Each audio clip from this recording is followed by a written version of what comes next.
আচ্ছা, আমরা এখন আলোচনা করব দুটি সংখ্যার গসাগু নির্ণয় অ্যালগরিদম ও ফ্লোচার্ট। তো এখন দুটি সংখ্যার গসাগু নির্ণয় করার জন্য যে ফ্লোচার্টটা অঙ্কন করবো এটা আমাদেরকে মনে রাখতে হবে। আর ফ্লোচার্টটা কীভাবে কাজ করে আমি তোমাদের কাজটা দেখাই দিব।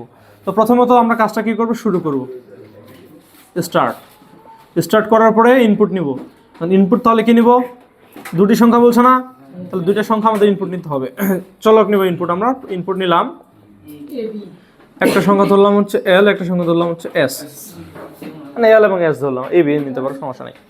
মানে এল দ্বারা বোঝাচ্ছে হচ্ছে লার্জ নাম্বার আর এস দ্বারা বোঝা হচ্ছে কি স্মল নাম্বার। একটা বড় সংখ্যা, একটা হচ্ছে কি ছোট সংখ্যা। নেওয়ার পর এখান থেকে নিচে আসবে,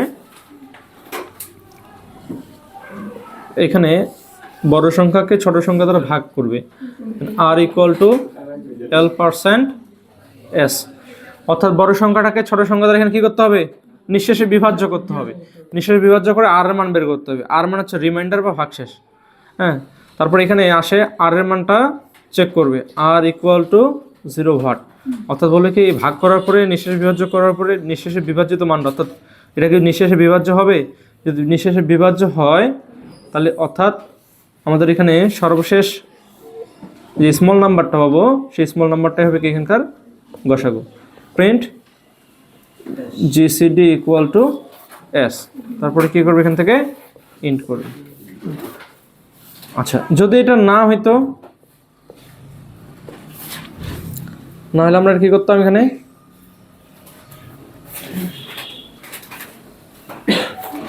এল ইকুয়াল টু এস এবং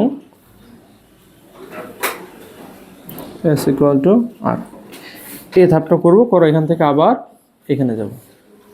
ঠিক আছে, দেখো এটা হচ্ছে গসাগু নির্ণয়, আমাদের হচ্ছে ফ্লোচার্টটা। এই ফ্লোচার্টটাকে আমাদেরকে মনে রাখতে হবে। তো এটা মনে রাখাটা এমনিতেই একটু কঠিন, মানে যেহেতু ফ্লোচার্ট আমরা অনেকগুলো করছি, মনে রাখাটা কঠিন না, মানে তোমাকে সিকোয়েন্স মেনটেন করে মনে রাখতে হবে, এগুলো যদিও প্র্যাকটিস করতে হবে বারবার। তো এখন এটা আসলে কম্পিউটার কাজ করে কিভাবে, মানে রেজাল্টটা আউটপুটটা বের করে কিভাবে, এটা যদি আমরা দেখি তাহলে কিছুটা সহজ মনে হবে, ফ্লোচার্টটা মনে রাখাটা সহজ হবে। এখন আমরা এখানে একটা যদি ইনপুট ধরি, দেখো ইনপুট একটা এল একটা এস নিচে এখানে, তো এই লার্জ নাম্বারটা নিলাম হচ্ছে 20 এবং স্মল নাম্বারটা নিলাম হচ্ছে এখানে 12। তাহলে ইনপুট আমি কি নিলাম, একটা হচ্ছে 20 আরটা কি 12। তো এখন এখান থেকে কি করবে, এর নিচে আসবে, নিচে আসে এখানে আসবে, তাই না। বলছে এবার কি বলছে, এলকে এস দ্বারা নিঃশেষে বিভাজ্য করতে হবে, অর্থাৎ এল বলতে কি বোঝাচ্ছে, বড় সংখ্যাটা 20, কত সংখ্যা কত দ্বারা নিঃশেষে বিভাজ্য করবো 12। আচ্ছা, তুমি যদি এইভাবে না করে আগে গসাগুটা নির্ণয় করো, গসাগু তো নির্ণয় করতে পারো, তাই না। এই ভাগ পদ্ধতিতে গসাগু নির্ণয় করো নি ছোটবেলায়, করো না? না, আচ্ছা দুইটা পদ্ধতি আছে কিন্তু, একটা লসাগু সিস্টেমে গুণ করে, আর একটা হচ্ছে ভাগ পদ্ধতিতে। এটা এই পদ্ধতিটা থেকে আমরা এইভাবে করবো। দেখো 12 একে 12, তাহলে কত থাকতেছে এখানে 8। এটাকে বলা হচ্ছে ভাগশেষ। এই ভাগশেষটাকে আর দ্বারা প্রকাশ করা, এটা হচ্ছে রিমাইন্ডার। এটা কি রিমাইন্ডার, যার অর্থ হচ্ছে ভাগশেষ। তো এখন এটা এখানে আসে না, এই 12 সংখ্যাটা আবার কোথায় চলে আসবে, এখানে চলে আসবে। এখানে ভাগ করো 8 একে 8, তাহলে 12 থেকে 8 বিয়োগ করলে কত থাকে 4 থাকে। আবার এই 8টা কোথায় আসবে, এখানে আসে না, 4 দিয়ে 8, 8 থেকে 8 বিয়োগ করলে 0। অর্থাৎ সর্বশেষ যে সংখ্যাটা দ্বারা আমাদের এই সংখ্যাটাকে নিঃশেষে বিভাজ্য হবে সেই সংখ্যাটা হচ্ছে আমাদের নির্ণয় গসাগু। তাহলে নির্ণয় গসাগু কত আমাদের এখানে 4 বেরোলো না। তাহলে এই প্রসেসটাও কিন্তু এইভাবে করে থাকে কম্পিউটার বা ফ্লোচার্টের মাধ্যমে এইভাবে কিন্তু করে থাকে। তো এখন কীভাবে হচ্ছে দেখো, তো ওই জিনিসগুলো নিচে ইনপুট নিচে এল এবং এস, এখানে এসে বললো ভাগ করতে, তো এখানে ভাগ করলাম, 20কে কত দ্বারা ভাগ করছি 12 দ্বারা, মানে বড় সংখ্যাটাকে ছোট সংখ্যা দ্বারা নিঃশেষে বিভাজ্য করছি, বের করে তারপর কার মান বের হবে, আর এর মান। এটা কার মান, আর এর মান না, এই যে এটা হচ্ছে আমাদের লার্জ নাম্বার, এটা কি স্মল নাম্বার না, এটা লার্জ নাম্বার। তাহলে এটা হচ্ছে কার মান বের হলো, আর এর মান।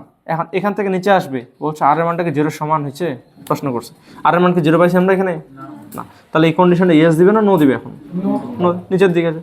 বলছে এল ইকুয়াল টু এস করো এবং এস ইকুয়াল টু আর করো, অর্থাৎ আমরা বলতে পারি স্মল নাম্বারটাকে এখন লার্জ নাম্বার আমাদের করতে হবে। অর্থাৎ স্মল নাম্বার কোনটা আমাদের এখানে 12 ছিল, তাই না। এটা এখন লার্জ নাম্বার করলে কোথায় চলে যাবে, এখানে। এটা স্মল নাম্বার ছিল, এখন কি হয়ে গেল, এটা এখানে লার্জ নাম্বার হয়ে গেল।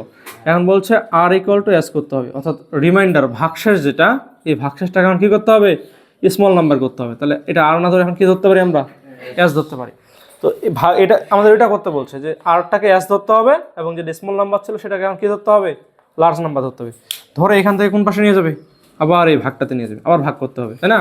তাহলে দেখো এই বড় সংখ্যাটাকে ছোট সংখ্যা দ্বারা এবার ভাগ করো, ভাগ করলে কত হচ্ছে 8 একে 8, তাহলে কত থাকতেছে এখানে 4 থাকে না, 4 নাম্বার এখানে। তো এটা এখন আবার কার মান বের হইলো, আর এর মান, আবার আর এর মান পাইলাম। এখন বলছে নিচে আবার নিচে আসবে, নিচে আসবে বলছে আর এর মানটা কি 0 সমান হয়েছে, 0 সমান পাইছি আমরা কি এখনো না, না হলে বলছে কি আবার করো এটা।